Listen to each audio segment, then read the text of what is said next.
안녕하세요. AB성형외과 김수정 원장입니다. 대부분의 여성분들이 깊고 예쁜 가슴골을 원하시죠? 그래서 오늘은 어떻게 하면 예쁜 가슴골이 생길 수 있는지 실제 케이스를 보면서 알려드리도록 하겠습니다.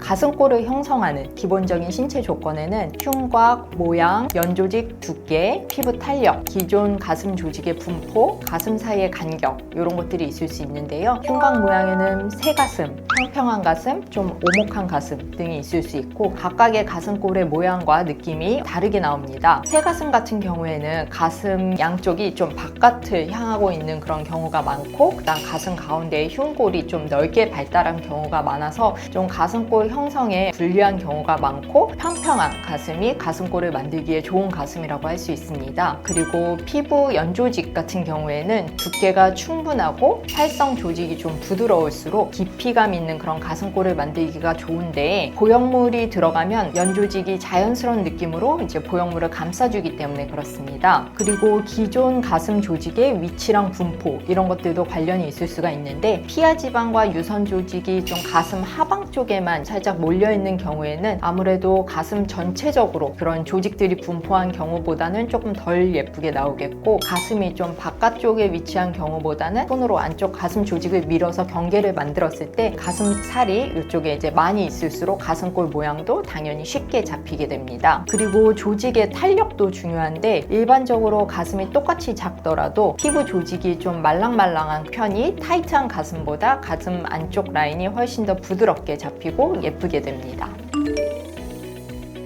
결국 가슴 안쪽 라인, 가슴골 라인이 예쁘다라고 이렇게 얘기를 하는 거는 선이 자연스러운지 그리고 충분히 깊은지 이런 데에서 이제 오게 되는데 수술 전에 가슴 크기가 평평한 AAA컵 이런 상태에서는 보형물을 크게 넣을수록 아무래도 보형물의 윤곽이 조금 더 두드러지기 쉽습니다. 그래서 이런 경우에는 이제 보형물 수술 후에 가슴 내측 라인이 가슴 위쪽으로 이렇게 가면서 그 경계가 이제 좀 바깥쪽으로 뻗어나가는 것이 보이는 그런 느낌이 들 수 있는데 요거를 우리가 보통 이제 Y자골이 생긴다고 하게 되죠. 유두를 기준으로 이제 했을 때 그 위쪽에 있는 가슴에 지방층이 좀 빈약한 경우에 큰 보형물을 쓰게 되면 Y자 형태의 가슴골이 좀 잘 생길 수가 있습니다. 근데 이게 수술이 잘못되거나 이상이 있다기보다는 좀 티나는 느낌이라고 보시면 될 것 같아요. 반면에 상대적으로 본인의 기본적인 가슴 조직이 어느 정도 있고 또 피부 조직의 두께감도 있고 피부가 좀 말랑말랑할수록 일자 형태의 I골 가슴골이 잘 생긴다고 보시면 될 것 같아요. 원래 가슴 볼륨이 있는 그런 자연스러운 느낌이 나기 때문에 환자분들이 Y자골에 좀 티나는 느낌보다는 깊은 일자 느낌의 가슴골을 많이 선호하시는 것 같습니다.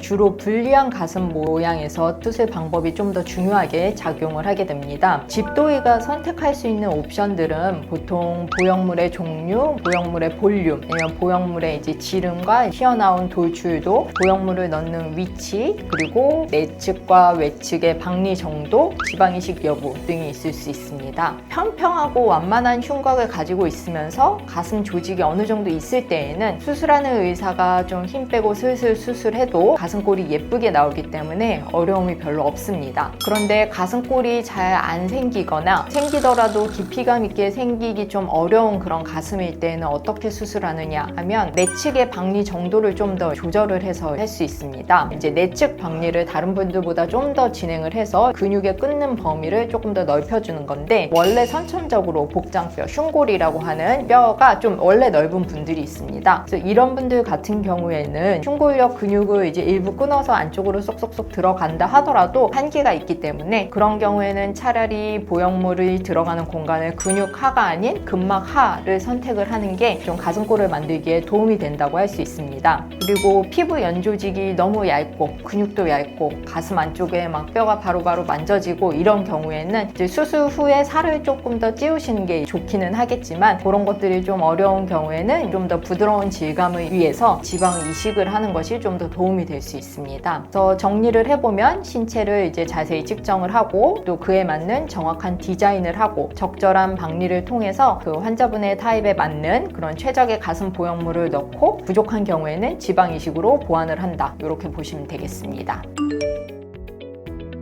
이번에는 이제 실제 케이스를 가지고 리뷰를 좀 해보려고 합니다. 이 여성분은 163cm의 키에 52kg, 몸무게를 가지신 일반적인 평범한 여성분이시고 밑가슴 둘레가 대략 한 72에서 73 정도 되신 상태였고 멘토 엑스트라 보형물 400cc를 양쪽에 넣었고 2개월 후의 모습입니다. 가슴 사이의 거리가 그렇게 멀지 않아서 안쪽으로 충분히 방리하면서 공간을 만들어주고 보형물을 넣어주면 가슴 사이 간격이 적절하게 형성이 되어서 가슴골 생성에 크게 문제는 없는 케이스였고요. 보형물이 놓이는 흉곽도 넓고 평평한 편이기 때문에 이런 경우에 수술하고 나서 가슴골도 잘 생깁니다. 그리고 또 원래 갖고 있던 환자분의 피부 조직도 굉장히 말랑하기 때문에 모았을 때의 예쁜 그런 일자 형태의 가슴골이 나올 수 있는 좋은 케이스라고 하겠습니다. 두 번째 케이스는 앞전보다 조금 더 까다로운 케이스의 환자분인데 키는 170cm에 62kg, 수술 한 달째 모습입니다. 유두 사이의 거리도 멀고 기본 가슴과 가슴 사이도 거리가 있는 편이에요. 그리고 정면 사진에서는 잘 드러나지 않지만 실제로 보면은 새가슴 형태의 흉곽이라서 가슴의 축이 기본적으로 바깥쪽으로 향하고 있는 그런 모습입니다. 그래서 가운데 흉골이 조금 튀어나와 있고 높기 때문에 안쪽으로 이제 내측 박리를 정확하게 해주지 않으면 보형물이 좀 안쪽으로 모이기보다는 바깥쪽으로 빠져나가려는 그런 형태가 되기 쉽기 때문에 외측 박리는 조금 제한적으로 한 상태에서 내측 박리를 이제 좀 더 꼼꼼하게 충분히 해주는 게 필요한 그런 케이스였습니다. 그래서 이 케이스는 이제 모티바의 데미타입 360cc로 양쪽을 넣어서 수술한 모습이고 새가슴이 있고 흉곽이 좀 높은 경우에도 충분한 내측 박리, 전체적인 박리 범위의 조절, 그리고 보형물이 놓이는 공간을 안쪽까지 충분하게 확보함으로써 예쁜 가슴골을 만들고 전반적으로 좌우 밸런스, 상하 밸런스도 예쁘게 만들어진 그런 모습이라고 볼 수 있겠습니다.